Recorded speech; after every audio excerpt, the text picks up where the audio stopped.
नमस्कार दोस्तों। आज हम एक बहुत ही गहरी और खूबसूरत कविता को समझने वाले हैं।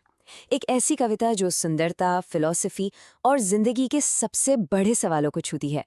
हम बात कर रहे हैं पर्सी बिश शेली की मशहूर कविता हिम टू इंटेलेक्चुअल ब्यूटी की। इंग्लिश एजुकेशन हब में आप सभी का बहुत बहुत स्वागत है। तो चलिए, बिना देर किए शेली के विचारों की इस शानदार और रहस्यमयी दुनिया में उतरते हैं। अब देखिए, किसी भी कविता को पूरी तरह समझने के लिए ये जानना बहुत ज़रूरी है कि उसे लिखने वाला इंसान कौन था और वो क्या सोचता था। तो चलिए, पहले पोएट और पोएम के बैकग्राउंड को समझते हैं। तो पर्सी बिश शेली सिर्फ एक कवि नहीं थे, वो अपने समय के एक बहुत बड़े विजनरी थे। इंग्लिश रोमांटिक दौर के एक मेजर पोएट।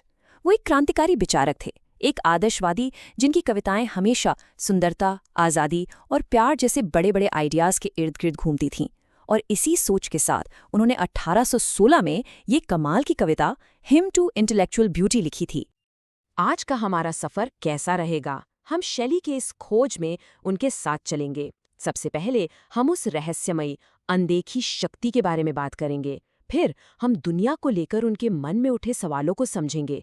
उसके बाद हम उस खास पल को देखेंगे जब उन्हें एक पर्सनल एपिफनी हुई। और फिर जानेंगे कि कैसे उन्होंने अपनी पूरी जिंदगी एक मकसद के लिए डेडिकेट कर दी। और आखिर में हम इस कविता के फाइनल मैसेज को डीकोड करेंगे। तो चलिए शुरू करते हैं कविता के सबसे मेन आइडिया से।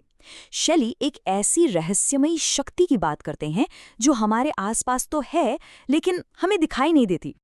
कविता की शुरुआत ही इन लाइनों से होती है। अब यहाँ एक बात ध्यान देने वाली है। ऑफुल शब्द का मतलब भयानक या डरावना नहीं है।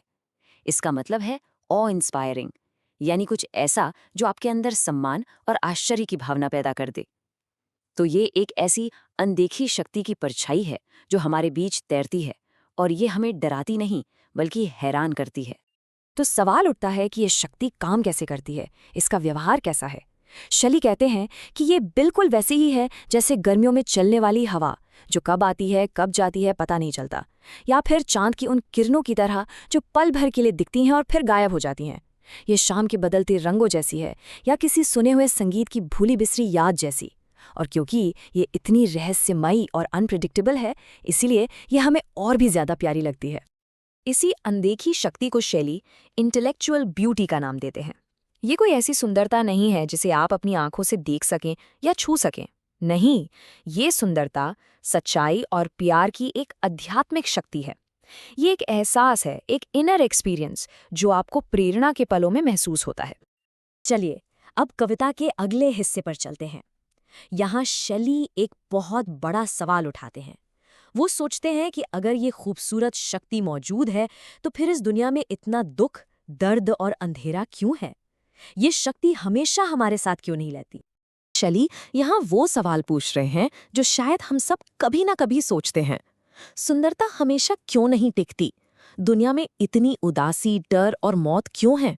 और हम इंसान क्यों प्यार और नफरत, उम्मीद और निराशा के इतने एक्सट्रीम्स महसूस करते हैं? ये मानवता के सबसे गहरे सवाल हैं। और इन सवालों के जवाब में शेली एक बहुत ही रेवोल्यूशनरी बात कहते हैं।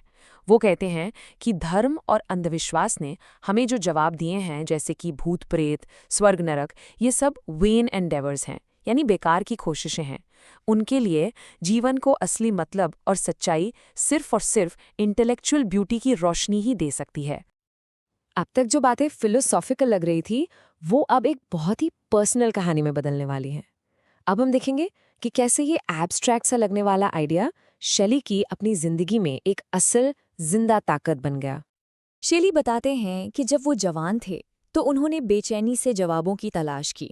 वो पुराने कमरों, गुफाओं और खंडरों में भूतों को ढूंढते फिरे। उन्होंने उन सारे अंधविश्वासी नामों को पुकारा जो बचपन में उन्हें सिखाए गए थे, लेकिन उन्हें अलौकिक दुनिया में कोई जवाब नहीं मिला।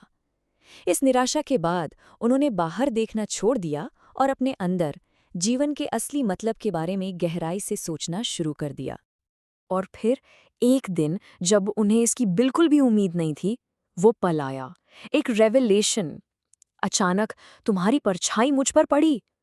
ये अनुभव इतना जबरदस्त था, इतना ओवरवेलमिंग, कि वो खुशी के मारे चीख पड़े और अपने हाथ जोड़ लिए। ये वो पल था जब इंटेलेक्चुअल ब्यूटी का कॉन्सेप्ट उनके लिए एक जीती जागती हकीकत बन गया।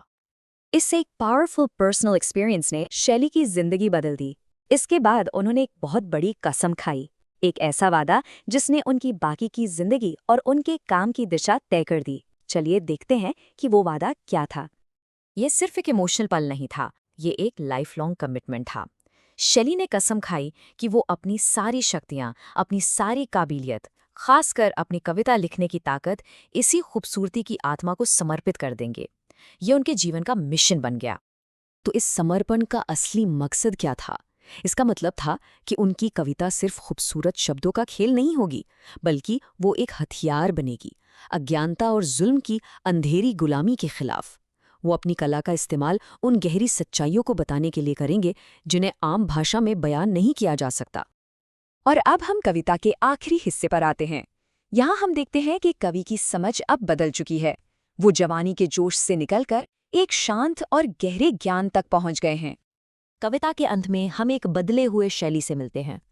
वो अब खुशी या एक्सटेसी के उन ऊंचे पलों के पीछे नहीं भाग रहे, बल्कि वो इस शक्ति से प्रार्थना कर रहे हैं कि वो उनकी आगे की जिंदगी को एक शांति दे, एक ठहराव। ये एक तूफानी गर्मी से एक शांत पतझड़ की तरफ बढ़ने जैसा है। कविता की आखिरी लाइनें इसका पूरा निचोड़ हैं। ये खूबसूरती की आत्मा कवि को दो जरूरी सिद्धांतों से बांध देती है। पहला है टू फियर हिमसेल्फ, जिसका मतलब खुद से डरना नहीं है, बल्कि खुद को गहराई से समझना है, अपनी कमजोरियों को, अपनी ताकत को और अपनी जिम्मेदारियों को। इसे कहते हैं सेल्फ अवेयरनेस। और जब इंसान को ये सेल्फ अवेयरनेस मिलती है तो वो नेचुरली दूसरे सिद्धांत की ओर बढ़ता है, पूरी इंसानियत से प्यार करना। और यही दोस्तों इस पूरी कविता का अल्टीमेट मैसेज है। सच्ची खूबसूरती हमें बाहर की दुनिया में नहीं मिलती, बल्कि वो हमें अपने अंदर झांकने पर मजबूर करती है और फिर उस समझ को पूरी मानवता के लिए प्यार में बदल देती है। यही इंटेलेक्चुअल ब्यूटी का सबसे बड़ा तोहफा है। तो मैं आपको इसी एक सवाल के साथ छोड़ना चाहता हूँ। शैली की कविता की तरह आर्ट हमारी जिंदगी को मतलब कैसे देती है? क्या ये हमें उन सच्चाइयों को महसूस करने में मदद करती है जो हमारी रोजमर्रा की जिंदगी से कहीं ऊपर हैं? इस पर जरूर सोचिएगा। अगर आपको शैली की कविता का ये सफ़र पसंद आया और आप लिटरेचर की ऐसी ही और गहराइयों को समझना चाहते हैं, तो हमारे चैनल को सब्सक्राइब करना मत भूलिएगा। हमारे साथ जुड़ने के लिए आपका बहुत बहुत धन्यवाद।